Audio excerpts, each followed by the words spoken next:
sebagai bapak yang merasa sangat terpukul terhadap kondisi anak perempuan saya yang mengalami KDRT. Sebagai seorang ayah, saya tentu meminta keadilan. Karena negara ini negara hukum, maka saya dan keluarga besar menempuh jalur hukum untuk proses hukumnya sedang berjalan di Polda Jatim. Sebagai umat beragama, saya dan keluarga besar sudah memaafkan perlakuan KDRT yang menimpa anak perempuan saya. Tapi untuk proses hukumnya harus tetap berjalan terus sampai kepada pengadilan. Biarlah ranah pengadilan nanti yang memutuskan hukuman apa yang harus diberikan sesuai dengan perbuatan. Semoga anak perempuan saya selalu dalam lindungan Allah Subhanahu wa Ta'ala, tabah serta ikhlas menghadapi cobaan yang berat ini. Amin ya Rabbal alamin. Pertama-tama saya mengucapkan terima kasih kepada kedua orang tua saya, Papa Jimmy sama Mama Ayu. Saya yakin selamatnya saya kemarin karena kedua orang tua saya selalu doain saya. Dimanapun saya berada, setua ini dimanapun. Dan gak pernah nyalahin Nena atas pilihan Nena. Nena minta maaf sekali lagi sama Mama, sama Papa yang gak pernah mengungkit kesalahan Nena, terutama sama Mama. Kedua, aku juga pengen ngucapin terima kasih sama Kapolresta Kediri dan jajarannya, dan juga semua pegawai, terutama janitor dari Hotel Grand Surya Kediri. Orang yang pertama kali ngelihat aku lari-lari di lift tanggal 8 Januari 2023 jam 8 lebih, aku nggak tahu jam berapa. Di janitor itu Mbak siapa? Aku mau sampai lupa namanya. Mbak, terima kasih. Dialah orang yang kasih BAP kemarin. Aku nggak tahu siapa namanya, tapi dia manggil Satpam Hotel Grand Kediri. Sampai akhirnya dia yang nolongin aku, salah satunya. Tapi jujur di tanggal 8 Januari 2023 di jam, kalau nggak salah jam 9, di saat Mbak Janitor datang sama Satpam Hotel Grand Surya Kediri, pertama kali security nanya sama Ferry, ada apa ini Pak? Dan saya lihat betul bagaimana Ferry mengatur body language-nya, bagaimana dia mengatur mimiknya. Dia bilang saya nggak tahu apa-apa. Bukan saya. Disitulah saya shock.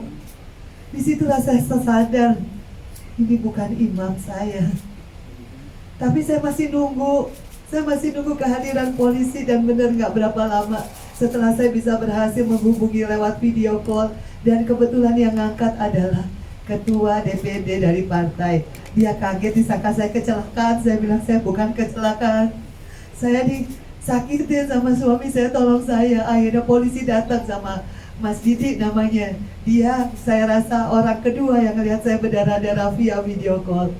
Karena begitu saya berhasil menghubungi Mas Didi, tidak ada penyerangan berikutnya karena live kan. Habis itu datanglah Pak Yanuar Intel dari Kapolresta Kediri, menanyakan kembali kepada Ferry, ada apa ini Pak? Itu di TKP, saya masih berdarah, darah masih ada di lantai, masih banyak orang dari Grand Surya Kediri. Kemudian dia bilang lagi, saya nggak tahu apa-apa, bukan saya. Di situ benar-benar saya tersadar, tidak ada pilihan lain kecuali saya melanjutkan laporan polisi, karena itulah jalan yang harus saya tempuh. Saya berusaha melarikan diri keluar sampai ada CCTV, sampai ketemu Mbak Janitor, karena semua Allah meringankan kaki saya di hari itu. Ya Allah, saya nggak pingsan, saya masih bisa lari, saya masih bisa teriak-teriak. Jadi di situ saya lihat saya nggak ada pilihan lain kecuali ngelapor. Waktu Pak Januar bilang, Bu, Ibu ini masih internal suami istri, Ibu mau apa? Saya mau lapor, saya mau visum, tolong fotoin darah saya. tolong selamatin saya mau lapor. Alhamdulillah, saya diiringi sama Kak Kanit, Ibu Neni, dan juga Pak Yanuar sampai saya ke visum di rumah sakit Bayangkari yang ada di kota Kediri. Saya bikin visum, habis itu saya harus bikin BAP sendiri, semua kata Allah. Ada dua sekarang ini di media dari pihak sana mengatakan bahwa pertama darah yang keluar dari hidungnya itu dulu Ferry pertama kali mengatakan itu Penny-nya yang mukul-mukul gitu kan? Dibilang katanya kan saya memukul-mukuli diri sehingga saya berdarah sendiri. Nah itu pertama kali dia bilang Penny yang mukul-mukul diri. Tapi sekarang apalagi tiba-tiba bilang apa? Sekarang saya dibilang mimis. Nah, dulu. Jadi dari pihak sana dua argumennya sudah bertolak belakang satu sama lain. Pertama disatakan dia mukul diri sendiri, yang kedua sekarang apalagi pengacaranya juga mengatakan itu mimisan katanya kan.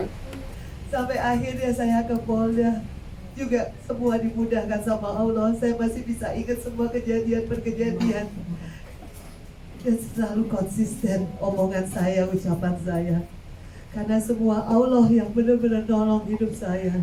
Kalau saya pingsan, itu yang saya bilang berulang kali kepada penyidik.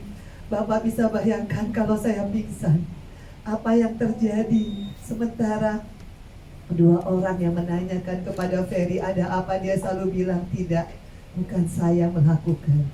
Kemudian dia bisa telepon ibu saya di saat yang bersamaan, dia bilang saya jeduk-jedukin kepala saya ke tembok dan berdarah. Padahal dalam visum tidak pernah ada lebam biru. Artinya saya tidak pernah menjudukkan diri saya. Yang ada saya ditekan sedemikian rupa, seperti yang sudah saya sebutkan di BAP, baik di Kapolresta Kediri maupun di Polda Jawa Timur. Saya mengucapkan terima kasih, Tuhan memberkati Bang Hotman. Saya bilang saya nggak bisa sendirian Bang. Saya butuh lawyer yang benar-benar punya keinginan yang sama untuk semua korban KDRT dimanapun berada, untuk berani speak up dengan segala konsekuensinya. Saya di playing victim, saya difitnah, saya nggak apa-apa. Saya bilang sama Bang Hotman, tidak ada pilihan lain kecuali saya terus maju ke depan. Saya juga selalu bilang sama anak-anak saya, Veral, Atala, Fania terutama yang lagi sekolah, gak perlu malu nak mama mengungkapkan ini, karena sudah ada tidak ada pilihan lain kecuali saya speak up. Itu yang terjadi sama diri saya. Dan jujur Bang, saya tidak pernah sakit hati, saya tidak pernah menyalahkan keluarga Ferry, karena saya maklum selama Ferry Irawan tidak pernah berkata jujur, selama itu pula keluarganya juga akan bingung. Itu sudah sangat normal.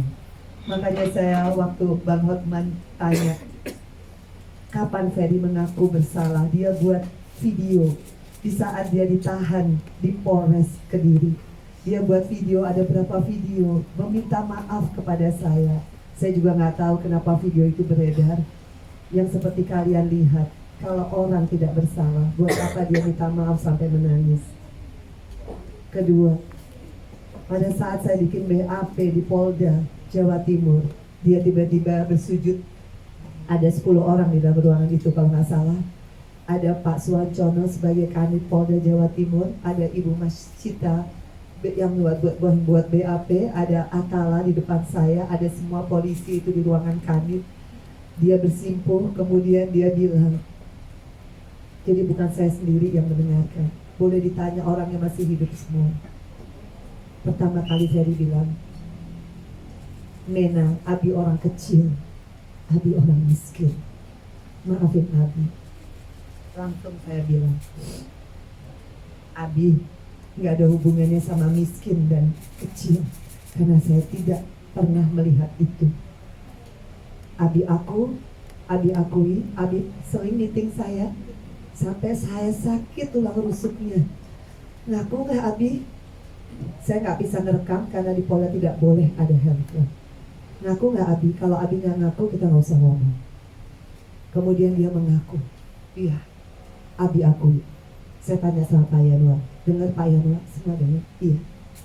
Kedua, Abi akui, Abi sering bekap saya sampai saya gak bisa napas, sampai saya harus begini kayak orang smackdown. Tolong, saya udah hilang napas. Baru dia lepas. Abi akui itu. Dia diam. Iya, saya akui. Pak Cono dengar ngaku gitu.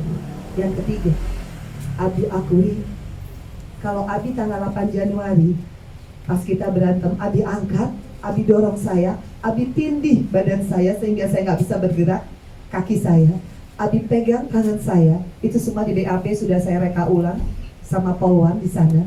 Kemudian Abi tekan kepala saya, Abi kunci dengan jidat Abi squeeze dari kalau hitungan 1, 2, 3, 4, 5 segitu sakit, bukan benturan hit sekali, bukan.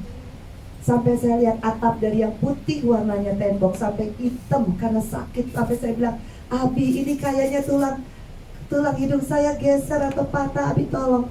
Baru dia lepas. Setelah dia lepas saya berdiri.